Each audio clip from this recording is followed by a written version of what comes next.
Hey everybody, it's Jill K, functional nutritionist and owner of Down to Earth Wellness. If we haven't met yet, I work a lot with women that are feeling burnt out and I help them to lower their stress, boost their energy, and balance their hormones and digestion. All right. So today I wanted to ask you, are you stuck in the stimulating sedation cycle? What does that even mean? Well, I'll explain it.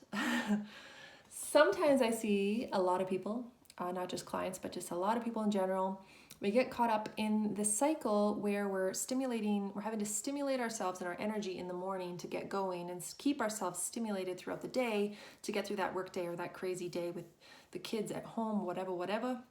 And then at night, we have to sedate ourselves because we're kind of feeling high strung and on the go and high energy or whatever. We cannot de-stress or wind down. So we have to sedate ourselves, perhaps with wine or chocolate or snacks. And in the morning, maybe you're stimulating yourself with coffee, cup of coffee, coffee talk. Maybe you're having sugary treats, sugary snacks. By 10 a.m., you're going to get in that Tim Hortons muffin or bagel and donut with another coffee. That's a stimulation. And then at night, you can't really, what's the word? Unwind. So you're having to sedate. You can't sleep. So you're having maybe you're taking sleeping meds or sleeping supplements or melatonin, or again a glass of wine or three. No judgment here. So what that really does is puts you into a cycle. And I learned this actually from Dr. Mark Hyman. He talks about this, I think it's called the stimulating or sedating cycle. And we get wrapped into that. And it's, let me know if it's you, right? Comment below, is that you? There's things we can do to get out of that because it's not good to be in that cycle. Why are we in it? Maybe you're feeling tired and you're stressed and you're just wound up and you cannot you're going to bed too late, so you can't get up in the morning, so you're caught in the cycle. Maybe you're craving junk food. Maybe you're experiencing bad PMS symptoms.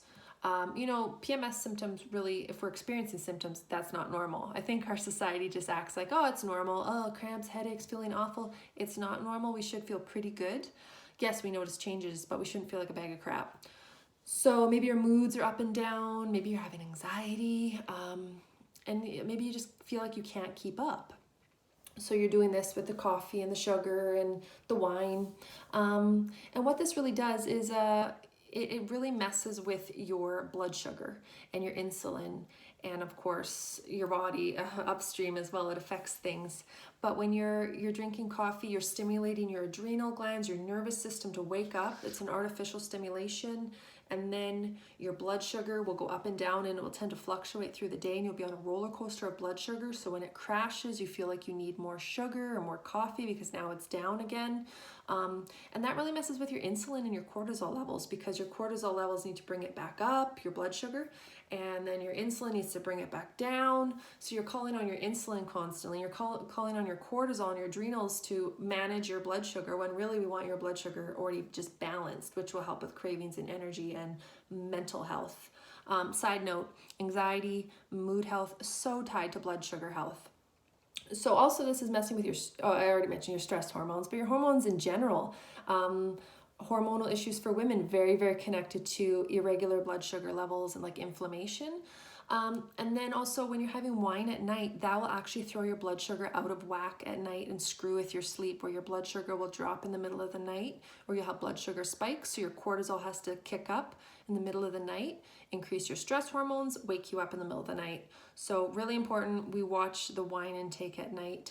And then, yeah, it just gets you on a cycle throughout the day, right? Where your blood sugar's all over the map. And then at night, you might be feeling really wound up, maybe because your stress hormones are higher, your blood sugar's been all over the map, you're having cravings, you're wired but tired. It's very connected to your stress hormones.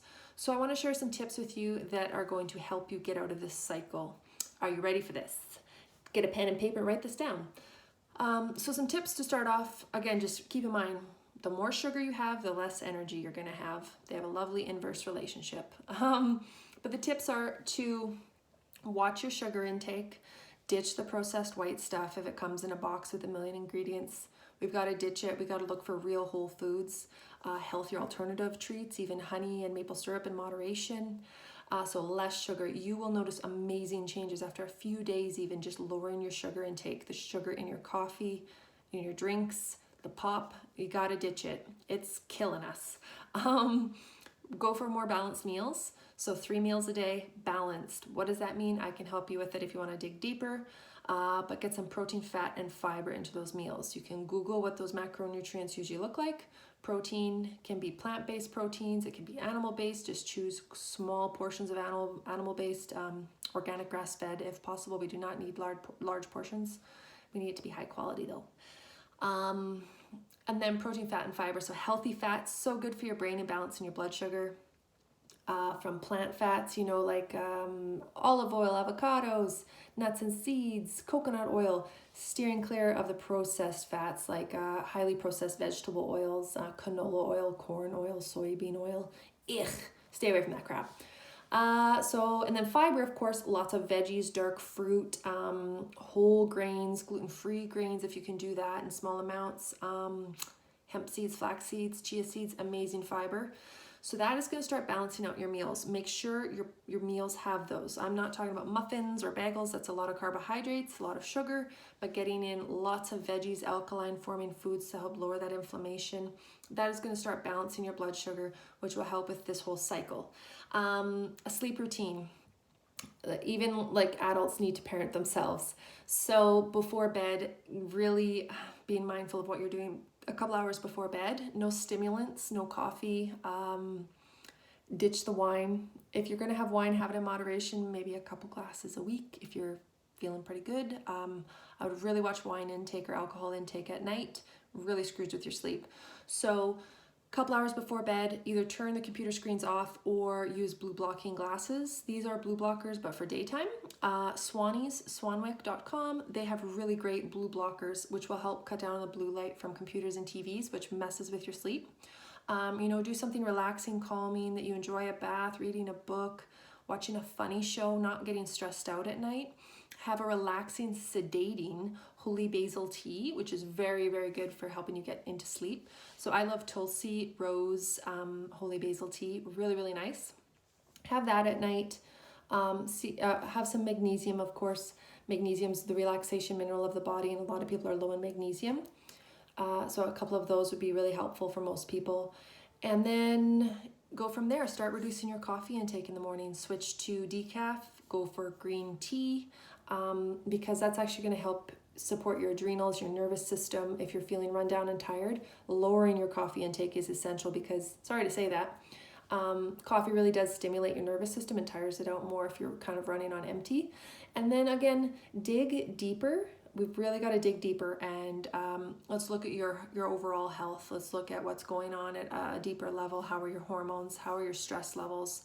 How's your digestion? Are you eating well, digesting well? Are you dealing with any other issues like anxiety? Is there anything else going on that you need support with? So these are some starter tips, but again, dig deeper. I can help you with that, doing a full health assessment, looking at your food journal, and even digging in with some smart lab testing like the Dutch test or GI mapping if needed to even assess your hormone health and your gut health if there's stuff going on there. So keep that in mind. If you want to dig a little deeper and get some more support, you can touch base with me to apply to work with me. I work closely one-on-one with people for about 3 months in a deep dive program. Coming up in 2020, I'll have my group program opening up again, where we're going to be digging into all things stress, energy, health, hormone health, digestion. So stay tuned. Anyway, I hope these tips help. Really got to get you out of that cycle, the sedating, stimulating cycle, and more balanced. So take these tips and let me know which ones you're going to try first. I hope you enjoyed today's video. I'll talk to you soon.